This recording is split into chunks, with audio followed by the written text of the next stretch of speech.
And now, around the world and around the corner, it's the David Bowers Awards, bringing the best in indie music to millions of listeners worldwide with your host, the David Bowers. We've got a fantastic lineup of guests, our entire crew here at the Asylum, and me. I'm John Bon Jovial. And now, here's the voice of indie music, the David Bowers. And I certainly am. Thank you very much there, the legendary John Bon Jovial, ladies and gentlemen. And I don't know, can we still say ladies and gentlemen, or has that been canceled now? I don't know. It's too complicated. To heck with it. Welcome aboard, ladies and gentlemen. Great to have you here with us again for another week of music and all kinds of stuff. We've got a fun show, and I've got John Bon Jovial waving at me. I think he wants to flap his gums. What do you got, John? I think the politically correct way of verbalizing this whole mishigas of ladies and gentlemen, because you're going to be leaving some people out. Shouldn't it be ladies, gentlemen, and binaries? I suppose it that could covers be. Them, they, those, etc. Yeah, you know, this whole political correctness thing is too much. Welcome, folks. Here's our first track. Guy calls himself Frank Palangi. He's a former guest. He's been on several times in the past. We got some talking to do about Frankie right after you listen to his latest hit, Fire of Love.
Fire of Love. That's Frank Palangi from upstate New York, indie rocker who has had some misfortune recently. We wanted to talk about that just a bit because Frankie's been a good friend of the show. As I said, he's been on here several times.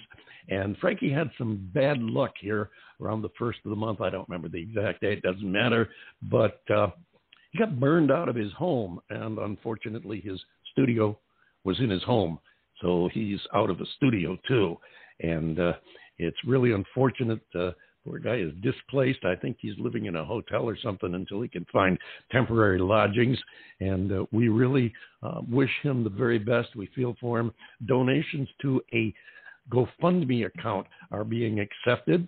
And you can find out information on that, as well as Frank's situation and everything.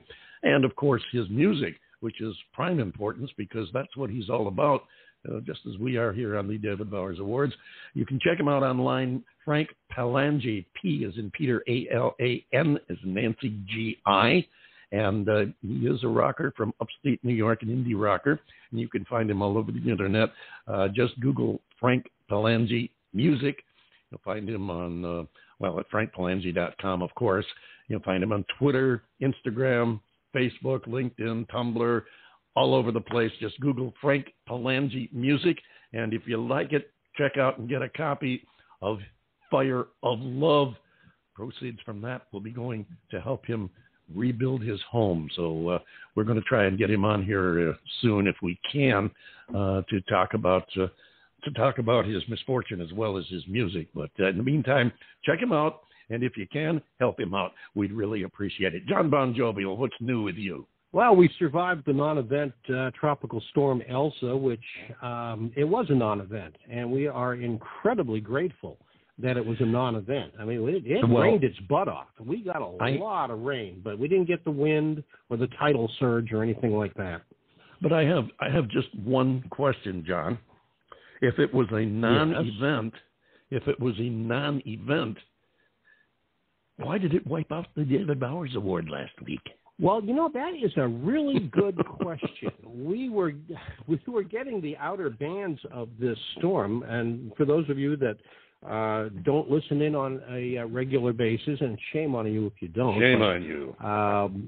Yes, David is in Tempe, Arizona, and I, his legendary partner, I'm in Naples, Florida, and of course, this is hurricane season, and we always, kind of stress out a little bit this time of year because of the weather, because we just don't want to get wiped off the face of the earth, like we did with Hurricane Irma a few years ago. So the media, they're predicting doom and gloom, and this thing's, as they say in South Park, it's coming right for us. Well, it did, but, fortunately, it really was not as bad as it was going to be because the center of the storm was far enough out in the Gulf to where we did get winds of, I don't know, I think sustained winds of 15 to 20 miles an hour with an occasional gust up to maybe 35.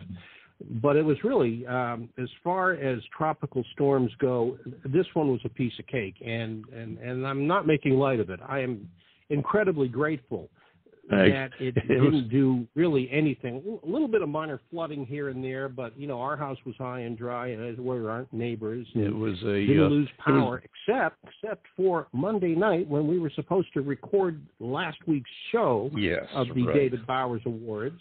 Little power interruptions, a little internet interruptions. A little power interruption. Comcast, one of their main nodes for the neighborhood of where our studio is here in Florida, was flooded and shorted out the entire neighborhood for hours, and that was pretty much the most devastating consequence of this storm. I got a night off. I got to go home early and have dinner, have a beer, and kick back.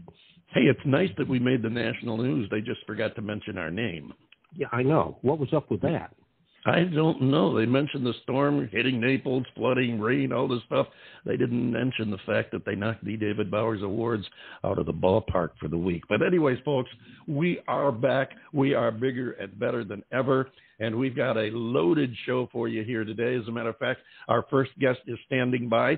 So after I thank our house band Titty Bingo for our theme music, and also advise you that I think I told you that we're going to try to get Frank Palangi on here in the near future so he can tell us about his misfortune and everything. But right now we have Creatures of Clay, and we're going to talk to Codie Westwood right after we listen to Out of Control.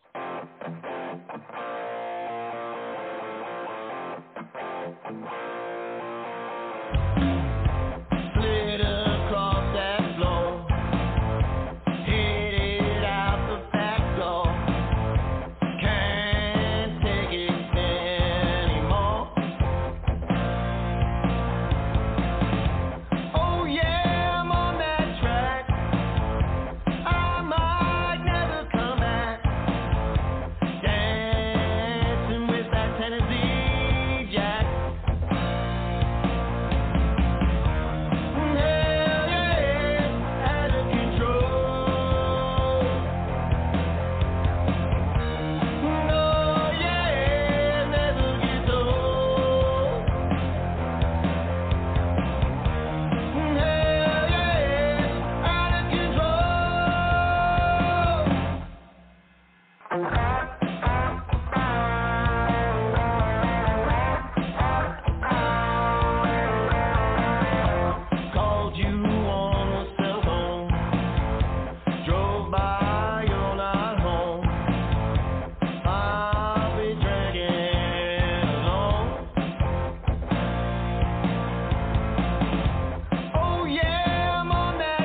of control.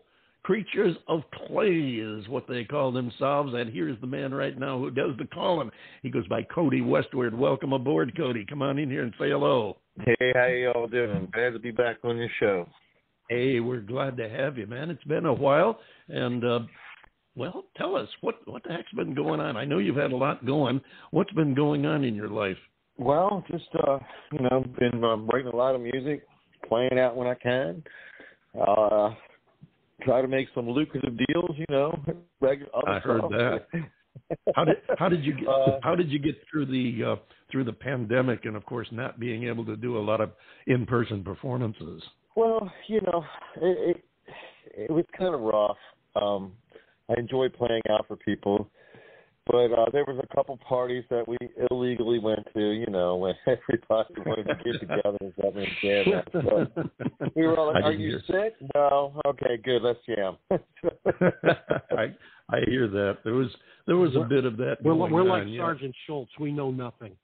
But by the same token, we know that, hey, there was a lot of that going on, and you can't blame it. You get in the groove of doing something. It'd be like somebody coming in and telling me I couldn't talk on the air for, a year or so. Hey, no way I'm going to shut up for a year. Anybody that knows me is going to tell you that. So I know exactly what you're saying there, and I don't blame you a bit. Now, I know a lot of the people we've talked to who survived the pandemic, we found the two main things that they did during that period is one is they explored their personal development of music and their performance, and just basically got into more of a dedicated investigation of how they could advance their music and careers. And the other thing is, of course, many did live online shows. Were you able to dabble in either the creative or the online performance part? Well, I actually, it was very interesting. I worked with a couple indie artists that were online that follow me. I follow them and stuff like that. And what we did is I actually Skyped with a few of them, and we kind of wrote some songs back and forth and traded some ideas and stuff like that. I thought that was very interesting. There was a guy from England, and there was another guy from Australia, and so I kind of threw a couple licks at him. They'd like